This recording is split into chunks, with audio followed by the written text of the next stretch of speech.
Dans un domaine totalement différent, les nominés pour les Oscars 2010 ont été révélés. Parmi eux se trouve un documentaire sur les victimes du séisme Sichuan en Chine, qui avait eu lieu en 2008 et avait provoqué le décès de nombreuses personnes, dont beaucoup d'enfants.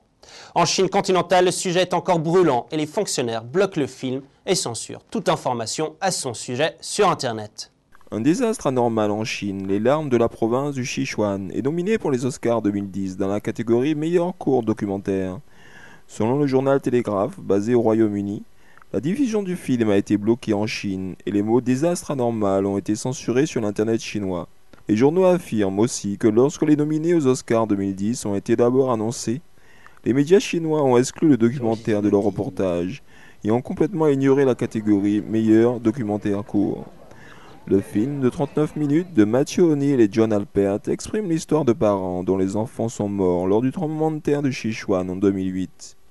Le séisme du Sichuan constitue une question hautement sensible en Chine puisque de nombreux parents y ont perdu leur enfant unique.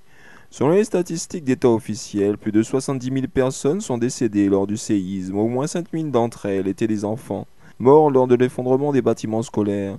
Le film expose les protestations des familles et l'échec à obtenir des réponses de la part des fonctionnaires locaux. Certains avancent que la télévision d'État chinoise ne diffusera probablement pas la cérémonie des Oscars le 7 mars, dans le cas où le film remporterait une récompense.